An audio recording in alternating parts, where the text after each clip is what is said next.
এই জন্য দুঃখ করে বলছেন, আপনার তো কলিজা থরথর করে কাঁপার কথা। মাঝে মাঝে কিছু হাদিস কলিজা ভেঙে চুরমার করে দেয়। আল্লাহ নবী বলেছেন, ইউসবিহুর রাজুলু মুমিনান ওয়া ইউমসি কাফিরান। কিয়ামতের আগে এমন একটা যুগ আসবে, সকালে মানুষ ইমানদার থাকবে তো সন্ধ্যায় কাফের হবে, সন্ধ্যায় ইমানদার থাকবে তো সকালে কাফের হবে। সেই যুগ আসবে না, এসেছে, সেই যুগ চলছে। আপনার ইমান নেয়ার জন্য সুগভীর ষড়যন্ত্র চলছে। আপনি মনে করছেন দেশ স্বাধীন হয়েছে, তো আমরা আলহামদুলিল্লাহ এখন স্বাধীন। দেশ স্বাধীন হয়েছে, এটা সত্য, ঠিকই বলেছেন, কিন্তু এখনো ইসলামের জন্য পরিপূর্ণ স্বাধীনতা হয় নাই। দেশ পরিবর্তন হয়েছে ঠিক আছে, কিন্তু আমরা মনে করছি ইসলামের জন্য আরেকটা পরিবর্তন দরকার, যেই পরিবর্তন হবে ইসলাম প্রতিষ্ঠার পরিবর্তন। ইসলাম যদি বাস্তবায়ন করতে না পারেন, দল আসবে যাবে, 10 দলের পরিবর্তন হবে, দলের চেঞ্জ হবে, কিন্তু আমাদের ভাগ্যের কোনো পরিবর্তন হবে। আপনি কি খুশি? খুব না, একদল খেয়েছে আর একদল খাওয়ার জন্য প্রস্তুতি নিচ্ছে। কি পরিমাণ খেয়েছে সেটার ইতিহাস আপনারা জানেন, খবর নাই আপনাদের। যেই পরিমাণ আত্মসাৎ আর অর্থ পাচার হয়েছে আমাদের দেশ থেকে, এইরকম কয়েকটা পদ্মা সেতু করা যেত। আপনি জানেন, আল জাজিরার প্রতিবেদন, বিগত বছরের একজন ভূমি মন্ত্রী বাংলাদেশের অর্থ পাচার করে এই একজন 360টা বাড়ি ক্রয় করেছেন শুধু যুক্তরাষ্ট্রে, যার দাম প্রায় 4000 কোটি টাকা। আপনার কয় হাজার কোটি টাকা আছে? কথা বলেন, কয় হাজার আছে? 4000 কোটি টাকা দিয়ে শুধু যুক্তরাষ্ট্রে বাড়ি ক্রয় করেছেন। এই লোক, তার একজোড়া জুতা তৈরি করতে সময় লাগতো 4 মাস, কারণ তার জুতাগুলো তৈরি হতো উটের চামড়া আর এই উট পাখির চামড়া আর হচ্ছে কুমিরের চামড়া দিয়া। 4 মাস সময় লাগতো, বুঝেন? এবার সে শুধুমাত্র যুক্তরাষ্ট্রে 4000 কোটি টাকার বাড়ি ক্রয় করেছে। এবার অন্য দেশের অবস্থা কি? ঢাকা শহরের একজন মেয়রের কথা, তার বাড়ি থেকে অফিস পর্যন্ত, শুধুমাত্র বাড়ি থেকে অফিস পর্যন্ত এক বেলা খাবার আনবে। এই এক বেলা খাবারের জন্য তার একটা গাড়ি নির্ধারণ ছিল শুধু খাবার আনার জন্য। ওই এক গাড়ির শুধু দুপুরের খাবার আনা বাবদ 28,05,000 টাকা তার খরচ হতো। 28,05,000 টাকা খরচ হয়েছে এক বেলার খাবার আনার তেল বাবদ। এবার বুঝেন অন্যান্য জায়গায় কি পরিমাণ দুর্নীতি করেছে এরা। দুর্নীতি করে বিদেশে টাকা পাচার করেছে। এই টাকা কার? ওই টাকা আপনার আর আমার রক্ত চোষা টাকা, ঠিক কিনা? ফেসবুকে দেখলাম এক ছেলে আরেক ছেলেকে নিয়ে আসছে, নিয়ে এসে সে বলছে, হাই গাইস, আমি আগে টিকটক চালাইতাম, এখন আমি টিকটক চালাবো না, আমি থাকবো না, আমার পরিবর্তে আবার এই বন্ধু টিকটক চালাবে, তোমরা আমার এই বন্ধুকে সমর্থন করিও, তাকে তোমরা সাপোর্ট দিও। তার মানে আগে এ খেত আর এখন সে খাবে। কথা বলে বুঝেন নেই? আগে একদল খেত, এখন আরেক দল খাবে। যতদিন না পর্যন্ত সেই ইসলাম বাস্তবায়ন হবে, ততদিন পর্যন্ত জাতির ভাগ্যের পরিবর্তন হবে। ইসলামপন্থীদেরকে আনার চেষ্টা করি, সুগভীর ষড়যন্ত্র, বুঝেন? উপদেষ্টা হচ্ছে কে হয়েছে? একজন অশ্লীলতা প্রমোটকারী সমকামিতার সাপোর্টার। তাকে উপদেষ্টা বানানোর মানে হচ্ছে এদেশের শহীদদের রক্তের সাথে গাদ্দারি করা। কেন? যারা জীবন দিয়েছে, যারা আপনার রক্ত দিয়েছে, যারা প্রাণ দিয়েছে, তারা ইসলামপন্থী ছিল। ওলামায়ে কেরামের সমর্থন যদি না থাকতো, তো ইসলামপন্থীরা এই আন্দোলনে মাথা ঘামাতো না, ঠিক কিনা? ভাইরা, আমার বলতে চাচ্ছিলাম যে আমাদের সমাজ যদি পরিবর্তন করতে হয়, ইসলাম আমাদের বাস্তবায়ন করতে হবে। ইসলাম, এই যে মাঝখান দিয়ে ট্রান্সজেন্ডার একটা ফেতনা গিয়েছে, এখন এটা নির্মূল হয় না, এখনো আছে। LGBTQ, ট্রান্সজেন্ডার কাকে বলে? একটা ছেলে মন চাইলে মেয়ে হবে, একটা মেয়ে মন চাইলে ছেলে হবে। কথা কি বুঝতে পারছেন? একটা ছেলে মনে মনে মেয়ে, সে মনে করছে মেয়ে তো মেয়ের মতো হাঁটবে, মেয়ের মতো কাপড় পরবে, মেয়ের মতো চলবে। আরেকটা মেয়ে, সে মনে চেয়েছে তো সে ছেলের মতো পোশাক পরবে, ছেলের মতো চলবে। ছেলে, আল্লাহ মাফ করুক, ছেলেকে বিয়ে করবে, মেয়ে মেয়েকে বিয়ে করবে। আপনি কিছুই বলতে পারবেন না, কারণ হলো স্বাধীনতা। স্বাধীন দেশ তো এটা স্বাধীনতা। সে মনে চাইলে ছেলে হবে, মনে চাইলে মেয়ে হবে, এর নাম কি স্বাধীনতা? হ্যাঁ, তাহলে একটা গল্প আপনাকে শুনাই। ওই চোর চুরি করতে গিয়ে মসজিদে ধরা পড়ছে, মুয়াজ্জিন ধরছে, ধরার পরে চোরা বলতেছে, শোনো, ইন্নি আব্দুল্লাহ ওয়া হাযা বাইতুল্লাহ ওয়াল মিসবাহু মিসবাহুল্লাহ। বাতি চুরি করে নিয়ে যাচ্ছে, তো বলছে হাযা বাইতুল্লাহ, এই ঘর হলো আল্লাহর ঘর, ওয়া আনা আব্দুল্লাহ, আমি হলাম আল্লাহর লোক, আমি আল্লাহর বান্দা, আল্লাহর ঘর, আর ওয়াল মিসবাহু মিসবাহুল্লাহ, বাতিও আল্লাহর বাতি। তো আল্লাহর ঘর থেকে আল্লাহর বাতি, আল্লাহর বান্দা নিয়ে যাচ্ছি, তোমার কেন মাথা চলে? যুক্তি দেখছেন? হ্যাঁ, আল্লাহর ঘর, ও আল্লাহর বান্দা, আল্লাহর জিনিস নিচ্ছে। তখন মুয়াজ্জিন বলল, মাশাআল্লাহ, খুব দারুণ একটা যুক্তি আপনি দিয়েছেন, একটু দাঁড়ান। পাশে গিয়ে একটা লাঠি নিয়ে আসছে, লাঠি নিয়ে এসে বলছে, আনতা আব্দুল্লাহ ওয়া আনা আব্দুল্লাহ, তুমিও আল্লাহর লোক, আমিও আল্লাহর লোক, তুমি আল্লাহর বান্দা, আমিও আল্লাহর বান্দা, ওয়া হাযা বাইতুল্লাহ, এটা আল্লাহর ঘর, ঠিক আছে, তুমি আল্লাহর বান্দা, আমিও আল্লাহর বান্দা, এটা আল্লাহর ঘর। তো তুমি যেমন আল্লাহর বাতি নিয়ে যাবা, তো হাযা আল আসা আসাল্লাহ, এই লাঠি এটা আল্লাহর লাঠি, ওয়া দারবু মিনাল্লাহ, মায়ের এখন যা তুমি সব আল্লাহর পক্ষ থেকে দিবে। প্রিয় ভাইরা আমার, এদিকে পুরুষ পুরুষকে বিয়ে করবে, নারী নারীকে বিয়ে করবে, একটা পুরুষ মন চাইলে মেয়ে সাজবে, একটা মেয়ে মন চাইলে পুরুষ সাজবে। যদি আপনি শুধু সমর্থন করেন, ওয়াল্লাহি আপনার ঈমান ভেঙে চুরমার হয়ে যাবে, ঠিক কি না? আমরা জানি এই কথাগুলো বলা আমাদের জন্য রিস্ক, আমাদের জীবনের রিস্ক, আমরা বুঝি, জানি। ওয়াল্লাহি শুধু আপনাদের ঈমান রক্ষার জন্য বলছি। ওয়াল্লাহি কিয়ামতের আগে কাল কাবিদে আলাল জামার হাতে জ্বলন্ত আগুন ধরে রাখা যেমন কষ্ট হবে, নিজের ঈমান নিয়ে টিকে থাকা ঠিক তেমন কষ্ট হবে। সেটাই চলছে। মাঝে মাঝে কলিজা থরথর করে কেঁপে উঠে যায়, আমার সন্তানের কি হবে, আপনার কি হবে? আমি আমার সন্তান ঈমান নিয়ে ভাবি, আমি আপনাদের ঈমান নিয়ে ভাবি। আপনি তো রাতে ঘুমায় যান, আমরা রাতে ঘুমাতে পারি না, কারণ আমরা পুরো পৃথিবীকে অন্ধকার দেখতে পাচ্ছি। একটা বড় শুধু সমকামিতাকে সমর্থন করলেই তার ঈমান ভেঙে চুরমার হয়ে যায়। আপনার কাছে বিষয়টা খুব সহজ মনে হতে পারে। মানুষের ঈমান যার কলিজার মধ্যে, ওদের জানা উচিত সত্যিকার ঈমানটা আমরা বুঝি নেই। যদি ঈমান বুঝতাম, তো একজন ঈমানদার জীবন দিতে জানে, ঈমান দিতে জানে না। ফেরাউন তার বিবি আসিয়াকে হাত পা এভাবে চিৎ করে, হাতের মধ্যে পেরেক ঢুকায়া, পায়ের মধ্যে পেরেক ঢুকিয়ে চিৎ করে শোয়া, মাঝে মধ্যে এসে নির্যাতন করে। আর বলে, তুমি যদি ফেরাউনকে রব মানো তো তোমাকে ছেড়ে দিব। একটা মহিলার ঈমান কাকে বলে দেখেন, একটা মহিলার ঈমান। আপনি আমি তো সামান্যতেই ভেঙে যাই। বলছে, তুমি যদি শুধু বলো ফেরাউন তোমার রব, তো তোমাকে ছেড়ে দেওয়া হবে। আসিয়া বলো শুধু ফেরাউন তোমার রব।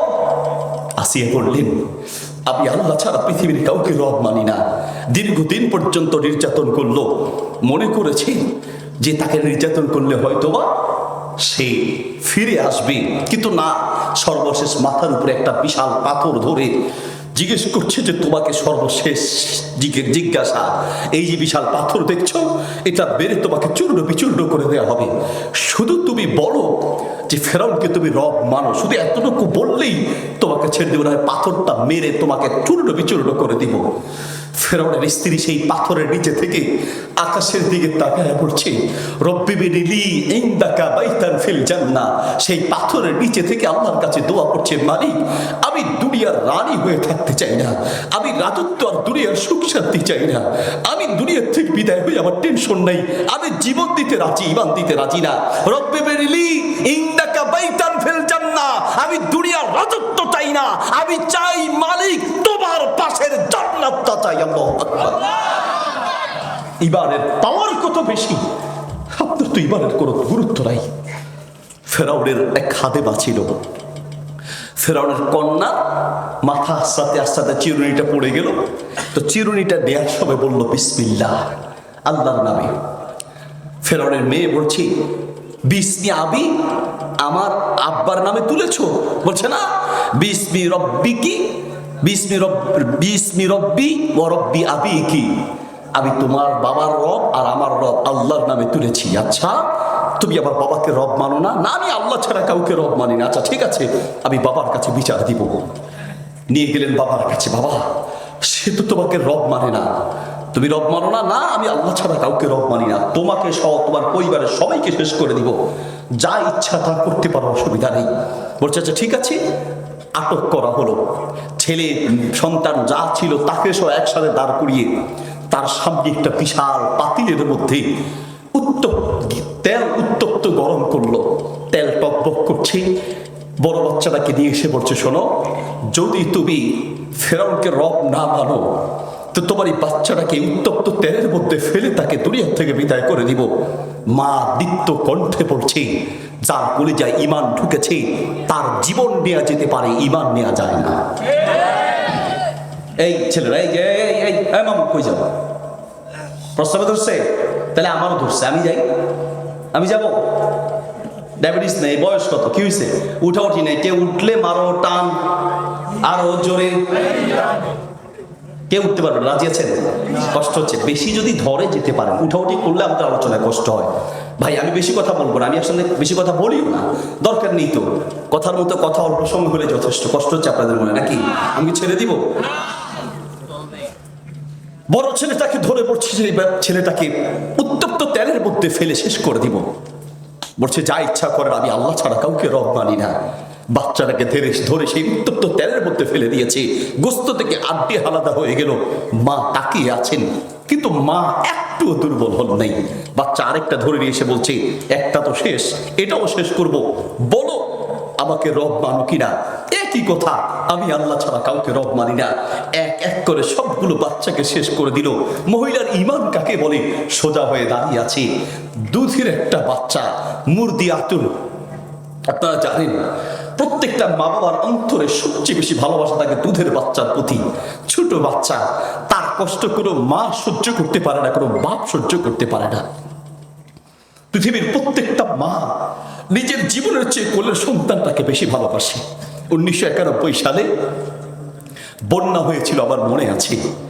আমার বাবা বললেন, 1991 সালের সেই বন্যায় একটা মহিলা তার কোলের বাচ্চা নিয়ে, পানি যখন বাড়তেছে তো ঘরের চালের উপরে উঠে গেলেন। পানি বাড়তে বাড়তে যখন বুক পর্যন্ত এসেছে, সেই মা গাছের ডালে উঠবেন সেই সাহস শক্তি নাই। বাবা বলছেন যে আমরা গাছের ডালে উঠে গিয়েছি, কিন্তু মহিলা তো আর উঠতে পারবেন না।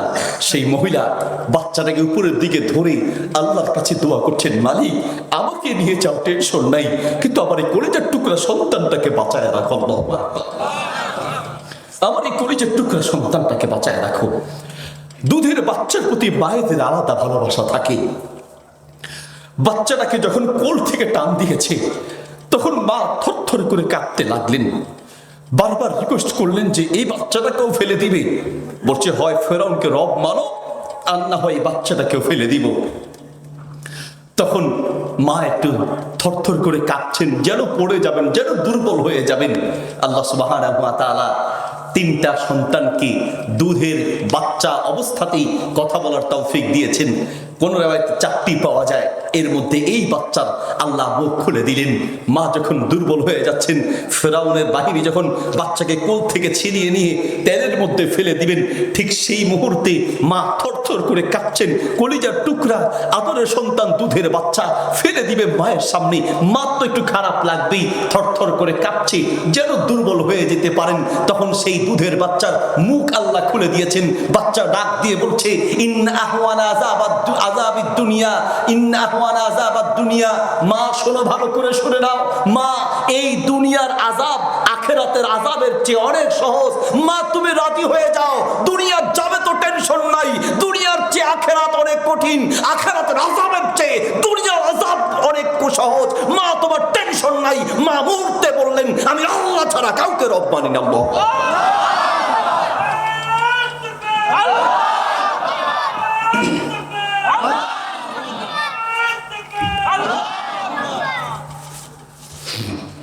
প্রিয় ভাইরা, যাদের পরিচয় একবার ঈমান ঢুকেছে, তারা জীবন দিতে রাজি হয়, ঈমান দিতে রাজি হয় না। সাদ ইবনে আবি ওয়াক্কাস রাদিয়াল্লাহু আনহু ইসলাম গ্রহণ করলেন। তার মা তাকে কাছে রেখে বললেন, ইন্নী সামিতু আন্নাকা আসলামতা ওয়া খালাফতা দীন আবিকা। শুনলাম তুমি নাকি ইসলাম গ্রহণ করেছো আর মুহাম্মদ সাল্লাল্লাহু আলাইহি ওয়াসাল্লামের কাছে যাওয়া আসা করো। শোনো, আমি তোমার মা, আমি জানি তুমি আমাকে কলিজা দিয়ে ভালোবাসো, তুমি ইসলাম গ্রহণ করে আমাদের ধর্মের বিরোধিতা করছো। শোনো বাবা, আমি এখানে দাঁড়িয়ে আছি, লা আকুলু ওয়া লা আশরাবু হাত্তা আমুতা, আমি কিছু না খেয়ে কিছু পান না করে এখানেই দাঁড়িয়ে মারা যাব, যদি তুমি আবার ধর্মে ফিরে না আসো। ছেলে চোখের পানি ছেড়ে দিয়ে বললেন, মা তুমি এমন কাজ করো না, মা আমি দুনিয়ার সব দিতে রাজি আছি, কিন্তু আমি আবার ইমান দিতে পারবো না। না বাবা, হয় তোমাকে ইসলাম বাদ দিয়ে আমাদের ধর্মে আসতে হবে, আর না হয় আমি মাকে হারাতে হবে। মাকে কয়েকবার বোঝানোর চেষ্টা করলেন, দেখলেন যে মা একই কথার উপরে আছে। সর্বশেষ সাদ ইবনে আবি ওয়াক্কাস রাদিয়াল্লাহু আনহু তার মাকে ডাক দিয়ে বললেন, মা তাহলে ভালো করে শুনে নাও, ভালো করে শোনো, তোমার মাঝে আল্লাহ একটা প্রাণ দিয়েছে, একবার মরে গেলেই তুমি শেষ। মনে রেখো, একবার নয়, তুমি যদি আমার সামনে ছটপট করতে করতে একবার দুইবার নয়, মিআতা মাররা 112 মরে যাও, আমি কাঁদবো, চোখের পানি ফেলবো, তুমি মায়ের কারণে আমি ঈমান হারাতে পারবো না।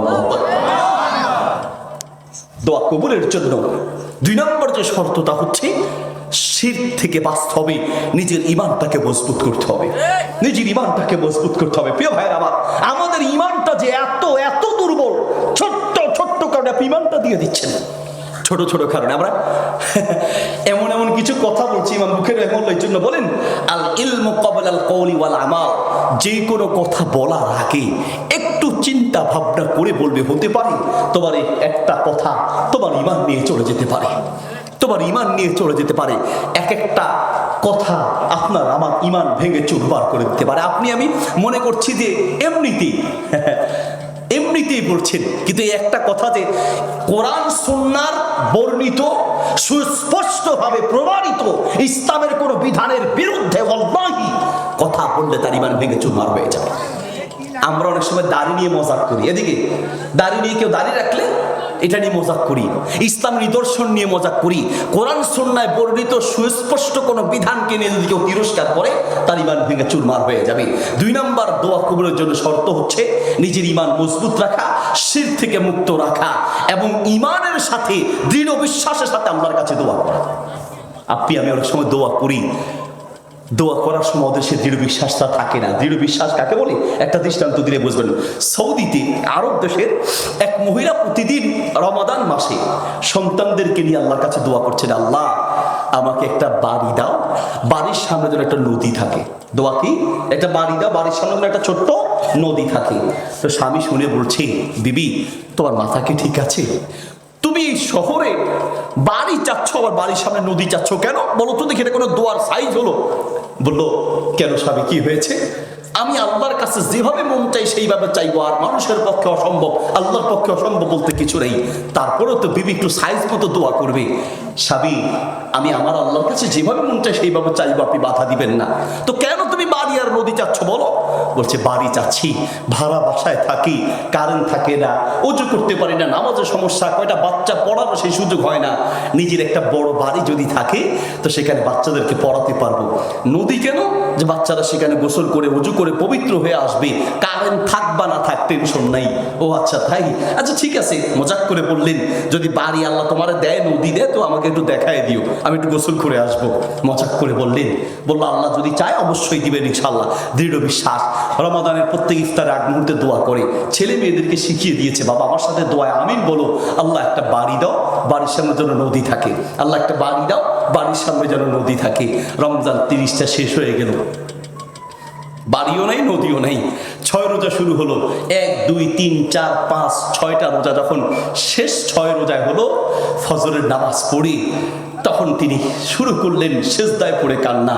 স্বামীকে ডেকে, সন্তানকে ডেকে বললেন, আজকে আমি রান্না বান্না করতে পারবো না, আজকে রান্না বান্নার দায়িত্ব তোমাদের, কোথায় খাবে খাও, আমি জানি আমার আল্লাহকে কিভাবে রাজি করাতে হয়।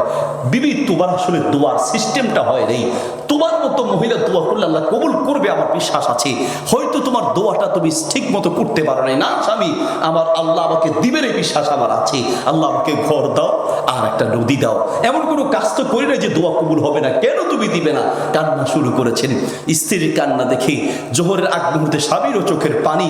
জোহরের নামাজ পড়তে গেলেন, জোহরের নামাজ পড়ে মাত্র বের হয়েছেন, আরবি একটা প্রবন্ধ থেকে বলছি, অসাস কবুলির দোয়া, এই প্রবন্ধের মধ্যে আছে।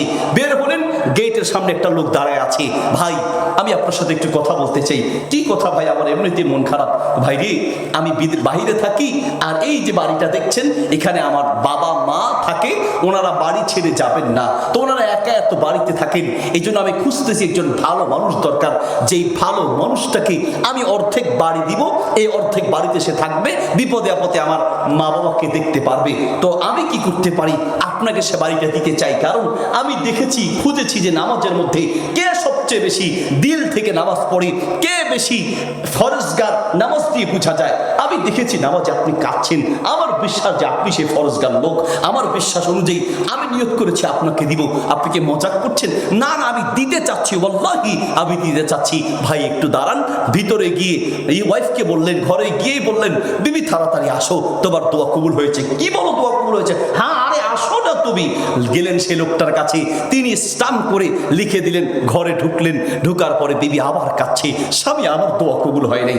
বিবি তুমি একজন নিমক হারাম দেখছি, তুমি তো একজন নাশকরি বান্দি দেখছি। কি বলো? বিনা পয়সায় বিনা টাকায় আল্লাহ তোমাকে ঘর দিলেন, দোয়া কবুল না হলে ঘর পেলে কোথায়? না স্বামী, আমি তো এমন দোয়া করেছি, আল্লাহ এমন একটা নদী দাও, সেই নদীর সামনে এমন একটা ঘর দাও, সেই ঘরের সামনে যেন নদী থাকে। স্বামী ঘর তো আছে, নদী নাই, এই দোয়া আমার নয়, এই দোয়া আপনার কবুল হতে পারে। বিবি তোমাকে যে কি দিয়ে বুঝাই, আচ্ছা চলো একজন আলেমের কাছে যাই। নিয়ে গেলেন এক আলেমের কাছে। হুজুর আমার ওয়াইফের দোয়া কবুল হয়েছে, কিন্তু তার ভাষ্য শুনেন, সে বলে দোয়া কবুল হয় নাই। বোন কি হয়েছে বলেন? হুজুর আমি আল্লাহর কাছে দোয়া করেছি, আল্লাহ আমাকে এমন একটা ঘর দাও, সেই ঘরের সামনে যেন একটা নদী থাকে, কিন্তু কই আল্লাহ তাআলা আমাকে ঘর দিয়েছেন ঠিক আছে, কিন্তু নদী তো নাই। তো ঘরের সামনে নদী নেই, কি আছে? ঘরের সামনে একটা মসজিদ আছে। নদী নেই ঠিক আছে, মসজিদ আছে। ওই আলেম বললেন, বোন তোমার দোয়া কবুল হয়েছে। হুজুর আপনিও মজাক করছেন। আরে না রে বোন, তোমার দোয়া কবুল হয়েছে, কিন্তু তুমি বুঝো নাই কেমনে কবুল হয়েছে। শোনো, তুমি নদী কেন চেয়েছো? বলছে বাচ্চারা গিয়ে তারা পবিত্র হয়ে আসবে। হ্যাঁ, পবিত্র হওয়ার জন্য, শরীর পবিত্র হওয়ার জন্য তুমি নদী খুঁজেছো, আল্লাহ তার চেয়ে বড় নদীর ব্যবস্থা করে দিয়েছেন। নবী সাল্লাল্লাহু আলাইহি ওয়াসাল্লাম বলেছেন, কারো বাড়ির সামনে যদি একটা মসজিদ থাকে, আর ওই মসজিদে যদি কেউ 5 ওয়াক্ত নামাজ পড়ে আসে, একজন ব্যক্তি দৈনিক 5 বার গোসল করলে তার শরীর যেমন পবিত্র হয়ে যায়, কারো বাড়ির সামনে যদি একটা মসজিদ থাকে, ওই মসজিদে যদি 5 ওয়াক্ত নামাজ পড়ে, তার শরীর এবং অন্তর সবকিছু পবিত্র হয়ে যায়। তুমি চেয়েছো শরীর পবিত্র করার নদী, আল্লাহ তার চেয়ে বড় নদীর ব্যবস্থা করে দিয়েছেন। অনেক সময় আল্লাহ আমাদের দোয়া কবুল করেন, কিন্তু আমরা বুঝি না। ওয়াল্লাহি আমার ছাত্র জীবনের কথা আমার মনে আছে। আমি সেই ছোটবেলা থেকে ওয়াজ করি। আমার একটা ছেলের ওয়াজ আপনারা হয়তো অনেকে দেখেছেন, কর্তৃপক্ষ কমিটির কাছে আপনারা অনেকে আবদার করেছেন ওকে আনার জন্য। এখানে দূরে, আর আসলে মাহফিলের বক্তা নয়, জাস্ট মাহফিল, মাদ্রাসা বন্ধ হলে মাঝে মাঝে 2-1টা মাহফিল আশেপাশে যায়। আমিও সেই ছোটবেলা থেকে ওয়াজ করি। আমি একটা মাহফিল হলো ঢাকাতে, আমি যাব, গাড়ি একটা টিকিট কেটেছি, 10 মিনিট দেরি হয়ে যাচ্ছে, জ্যামে আটকে গেলাম। জ্যামে পড়ে আল্লাহর কাছে আবেগের দোয়া করছি, আল্লাহ গাড়িটা 10টা মিনিট আটকায় রাখো, একটা চাক্কা ঠাস করে ফুটাইয়া দাও, তাইলে তো 10 মিনিট যায়। টিকিটটা আমি কেটে ফেলেছি, আল্লাহ 10টা মিনিট গাড়ি আটকায় রাখো, আবেগের দোয়া, আল্লাহ একটা চাক্কা ঠাস করে ফুটাইয়া দাও। অনেক দোয়া করলাম, আল্লাহ 10টা মিনিট ধরে রাখো, দেরি হয়ে যাচ্ছে। গিয়ে দেখলাম আমি যে গাড়ির জন্য দোয়া করেছি, আমার দোয়া কবুল হয় নাই।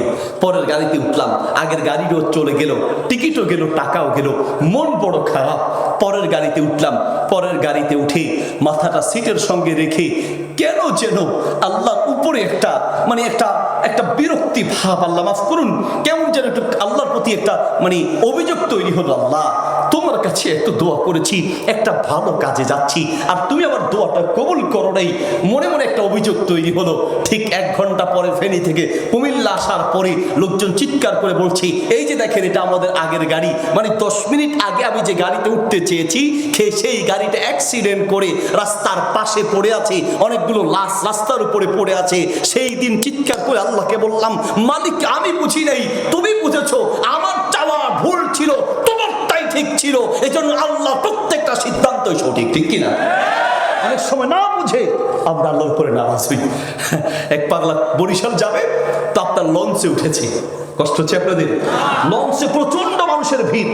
এবার সে বলছে, আল্লাহ ও আল্লাহ তোমার সব কাম ঠিক আছে, আল্লাহ একটা কাম নাউজুবিল্লাহ ঠিক নেই, সব ঠিক আছে, একটা কাম আল্লাহ ঠিক হয় নাই। কি? আল্লাহ তুমি যদি মানুষের নাট বল্টু সিস্টেম করে দিতা, তাহলে হাত পা গুলোকে নাট বল্টু খুঁজে ব্যাগের মধ্যে খুলে ব্যাগের মধ্যে ঢুকায় রাখতো, ব্যাগের মতো বসতো, আল্লাহ ভিড় কমতো। আল্লাহ তোমার এই কামটা নাউজুবিল্লাহ ঠিক হয় নাই। এই কথা শুনে যুবকরা মিলে মনে করছে যে একটা উত্তম মাধ্যম দিবে। পরে বলছে যে না, মাথায় ডিস্টার্ব আছে। এবার সে বাথরুম থেকে নিজের যে কেবিন ছিল, কেবিনে ঢুকে আবার বের হয়ে বলছে, না রে ভাই, আমি না বুঝে আল্লাহর দোষ ধরেছি, আল্লাহটাই ঠিক, আবার বুঝে ভুল ছিল। কি বলো, তোমার মাথা ঠিক আছে? একবার কো আল্লাহটা ভুল, আবার কয় এখন আল্লাহটা ঠিক, তোমারটা ভুল। কয় ভাই রে, আমি মনে করছি আমার হাত পা গুলোকে নাট বল্টু সিস্টেমের করে দিলে এটা খুলে ব্যাগে রেখে দিতাম, কিন্তু এখন দেখতেছি না না না, আমি কেবিনে আমার একটা টর্চ লাইট ছিল, বিদেশি টর্চ লাইট, ওটা রেখে আমি বাথরুমে আসছি। ওমা, বাথরুম থেকে গিয়ে দেখছি আমার টর্চ লাইট চুরি হয়ে গেছে। টর্চ লাইট নিয়ে যাক, অসুবিধা নাই, পাওয়া যাবে। হাত পাও গুলোকে যদি নাট বল্টু সিস্টেমের থাকতো আর ওটা রেখে যদি বের হইতাম আর চোর যদি চুরি করে নিয়ে যেত, তাহলে তো সারা দুনিয়া খুঁজে আর একটা হাত পাও পেতাম না। কাজে আমি বুঝতে পারলাম আমার ভুল ছিল, আল্লাহটাই ঠিক। আল্লাহু আকবার, আল্লাহটাই ঠিক। আর এক নাস্তিক কদু গাছের পাশ দিয়া যায়, আল্লাহ ভুল ধরে। আল্লাহ তোমার সব কাম ঠিক আছে, কিন্তু এই যে তুমি কিছু কাম আল্লাহ মাফ করো, উল্টা করো। কি? ওই যে কদু গাছের চিকনে লতা, এত বড় কদু ধরাই দিছো, কিন্তু তুমি ছোট গাছ ছোট ফল দিতে পারতা না? আর একটু সামনে গিয়ে ডুমুর গাছ, ডুমুর গাছ চিনেন, মোটা গাছ, আর ডুমুর ফল হলো ছোট না? তো ডুমুর গাছের দিকে তাকায় আল্লাহ ভুল ধরতেছে, দেখছো? এই চিকন গাছ আর ফল দিলেন এত বড়, আর এই মোটা গাছ ফল দিলেন ছোট। যদি ডুমুর গাছের ডুমুর কদু গাছে দিতেন, আর কদু গাছের কদু যদি এই ডুমুর গাছে দিতেন, তাহলে আমাদের ফেনী নোয়াখালীর ভাষায় খাপের কাপ মন্তেজার বাপ হইতো, তাইলে না ঠিক মতো হইতো। এখন কামটা ঠিক হয়নি। কি ভুল? যে এখন ডুমুর গাছের ডুমুরটা, ডুমুর এত মোটা গাছ, ছোট ডুমুর দিয়েছে। উপরের দিকে তাকায় আল্লাহ ভুল ধরতেছে, একটা ডুমুর এসে নাকের উপরে পড়ছে, লাফ দিয়ে উঠে কয়, না রে ভাই না, আল্লাহটা ঠিক আছে। কেমনি? কয়, ভাই রে, ডুমুর গাছের ডুমুর নাকের উপরে পড়ছে, নাক এখনো সোজা আছে। আমি মনে করছি কদু গাছের কদু যদি ডুমুর গাছে থাকতো তাইলে ভালো হইতো। ওই কদু গাছের ডুমুরের জায়গায় যদি কদু গাছ থাকতো, ওটা নাকের উপরে পড়তো, নাক আবার নাক থাকতো না, নাক আলু ভর্তা হয়ে যেত। আচ্ছা, আল্লাহর ভুল ধরতে শোনা, বুঝে নাও, শুনে নাও, ভালো করে মনে রাখো। বুঝো বা না বুঝো, আল্লাহর প্রত্যেকটা সিদ্ধান্তই সঠিক। আল্লাহর কাছে চাওয়া উচিত। আপনি চেয়েছেন, পান নাই, ধৈর্য ধরেন, হয়তো বা দেয় নাই, এটার মধ্যেই আপনার মানবতার কল্যাণ আছে। আল্লাহ বলেন, আসা আন তাকরাহু শাইআন ওয়া হুয়া খায়রুল লাকুম ওয়া আসা আন তুহিব্বু শাইআন ওয়া হুয়া শাররুল লাকুম। বান্দা, মাঝে মাঝে তুমি দোয়া করো, আমি আল্লাহ কবুল করি না, দেই না, তুমি মন খারাপ করো, মনে রেখো আমি যে দেই নেই, এই না দেওয়ার মাঝেই তোমার কল্যাণ আছে। আর আমি যে তুমি চাও নাই আমি দিয়েছি, ওই দেওয়ার মাঝেই কল্যাণ আছে। আল্লাহর সিদ্ধান্তের উপরে সঠিক, আল্লাহর সিদ্ধান্তের উপরে খুশি থাকো। 2 নম্বর দোয়া কবুলের শর্ত হচ্ছে শিরক থেকে মুক্ত থাকা। 3 নম্বর দোয়া কবুলের শর্ত হচ্ছে একমাত্র শুধুমাত্র আল্লাহর কাছে দোয়া করা। 4 নম্বর দোয়া কবুলের শর্ত হচ্ছে বিদআত থেকে মুক্ত থাকা। শিরক কাকে বলে? কোন ইবাদত আল্লাহ ছাড়া অন্য কারো কাছে করানো হচ্ছে শিরক। আর বিদআত হলো কোন ইবাদত নবীর পদ্ধতি ছাড়া মানুষের বানানো পদ্ধতি করা হচ্ছে বিদআত। কথা কি বুঝছেন? শিরক কোনটা? যেমন দোয়া করা একটা ইবাদত, আর দোয়াও হল ইবাদত। সেই দোয়াটা আপনি আল্লাহ ছাড়া কোনো পীরের কবরে গিয়ে তার কাছে দোয়া করলেন, আপনি সেই দোয়াটা, আল্লাহ মাফ করুন, আমরা ইঁদুরের কাছে পর্যন্ত দোয়া করি। ইঁদুরের কাছে কারো দাঁত পড়ে গেলে দাঁতটা নিয়ে ইঁদুরের কাছে গিয়ে বলে, ইঁদুর বামা, ইঁদুর বামা, আমার এই দাঁতটা নিয়ে তোমার একটা ভালো দাঁত আমারে দাও। তো আপনি দোয়া করলেন কার কাছে? ইঁদুরের কাছে না? নাউজুবিল্লাহ বলেন। কত কুসংস্কার যে আমাদের দেশে আছে। নবী সাল্লাল্লাহু আলাইহি ওয়াসাল্লাম বলেন, সহিহ বুখারী প্রথম খণ্ডে 18 নম্বর পৃষ্ঠা, মিশকাতুল মাসাবির 34 নম্বর পৃষ্ঠায়, ইন্না মিন আশরাতিস সাআতি আন ইউরফাল ইলমু ওয়া ইয়াসবুতাল জাহলু। এই পৃথিবীতে কিয়ামতের আগে মূর্খতা বাড়বে, ইলম উঠে যাবে। সেই মূর্খতার প্রমাণ হচ্ছে আমাদের সমাজের কুসংস্কারগুলো। রং বেরঙের কুসংস্কার। কয়টা আপনাকে বলবো? আপনি সাহায্য চাইবেন শুধু আল্লাহর কাছে, আপনি ইঁদুরের কাছে সাহায্য চান, সাহায্য চাইবেন শুধু আল্লাহর কাছে, আর আপনি ওই যে আগুনের কাছে সাহায্য চান। কিভাবে? একটা বাচ্চা জন্মগ্রহণ করলে বাচ্চাকে যে রুমে রাখে, ওই রুমের সামনে আপনি দেখবেন ছাই আর আগুন রাখে। আপনাদের দেশের আগে কি রাখে কিনা জানি না, আপনাদের দেশে রাখে, একটা পাতিলের মধ্যে ছাই রাখে, আগুন রাখে। কেন? মনে করে যে বাচ্চাকে দেখতে হলে আগে এই ছাইয়ের মধ্যে হাত পাও গরম করতে হবে। ওয়াল্লাহি কোনো ইমানদার এই কাজ করতে পারে না। কোনো ছাই আর আগুন বাচ্চাকে বিপদ দিতেও পারে না, নিতেও পারে না, ঠিক কিনা? বাচ্চা জন্মগ্রহণ করলে তার সাথে পেঁয়াজ, রসুন, লোহা, ম্যাচ, কত কিছু রাখে, কয়েকগুলো রোগ থেকে বাঁচাবে। অনেক বাচ্চাদের কোমরের মধ্যে তাগি আছে, কালো সুতা, কাইতন, কি বলেন আপনারা ভাই? তাগি বলেন, তাই না? বাচ্চার কোমরে তাগি লাগিয়েছেন। আপনি মনে করছেন এই কালো সুতা লাগালে রোগ থেকে বাঁচবে। ওয়াল্লাহি কোন সুতা বিপদ দিতেও পারে না, নিতেও পারে না। এই সব হলো কুসংস্কার। কত রঙের কুসংস্কার আছে। আমার ছোটবেলা একবার চোখে অ্যালনা ছিল, মানে চোখের কোনা দিয়ে ফুলে যায়, এটাকে আপনারা কি বলেন? কি বলেন?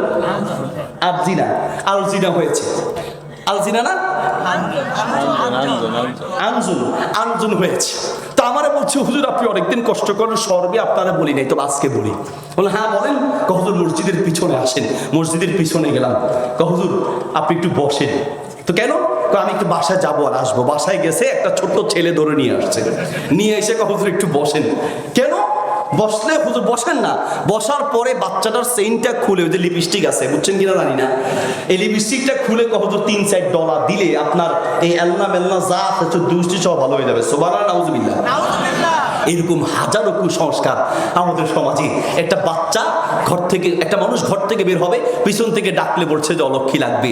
লা তিয়ারাতা ফিল ইসলাম। ইসলামে কুলক্ষণ অলক্ষী বলতে কিছু নাই। যদি পায়ে মানে ধাক্কা খায়, ফেনী নোয়াখালীর ভাষা বলে উন্ডুস খাইছে, যে তার আজকে যাত্রাটা খারাপ। এই যাত্রার কোনো সিস্টেম, যাত্রা ভালো খারাপের সিস্টেম ইসলামে নেই। আপনি ঘর থেকে বের হওয়ার সময় কিছু দোয়া আছে, দোয়া পড়ে বের হবেন। নবী সাল্লাল্লাহু আলাইহি ওয়াসাল্লাম বলেছেন, বিসমিল্লাহি তাওয়াক্কালতু আলাল্লাহি লা হাওলা ওয়ালা কুওয়াতা ইল্লা বিল্লাহ। এই দোয়া পড়ে বের হলে যতক্ষণ আপনি বাইরে থাকবেন ততক্ষণ নিরাপত্তার মধ্যে থাকবেন। ঘরে ঢোকার সময় আপনি সালাম দিয়ে প্রবেশ করবেন। মান দাখালা বাইতাহু বিসালামিন। যে ব্যক্তি ঘরে ঢোকার সময় সালাম দিয়ে ঘরে ঢুকবে, যতক্ষণ ঘরে থাকবে ততক্ষণ পর্যন্ত আল্লাহর নিরাপত্তার মধ্যে থাকবে। তাহলে আপনি এই আমলগুলো করতে পারেন, কিন্তু কুসংস্কার থেকে মুক্ত থাকতে হবে। 4 নম্বর পয়েন্ট বলে সর্বশেষ, আমাকে আর 10 মিনিট সময় কি আপনারা দিবেন? কালকে মাহফিল, বেশি রাত আমি করবো না, কিছু আমলের কথা বলে দিব, এগুলো ইনশাআল্লাহ সময় করে করে শুনবেন। 4 নম্বর পয়েন্ট হচ্ছে, বিদাতের সাথে লিপ্ত থাকলে দোয়া কবুল হয় না। সমাজে বিদাত আছে কি নাই? কম না বেশি? বক্তা স্টেজে উঠার পরে শ্রোতারা চিন্তায় পড়ে যায়, হুজুর কোন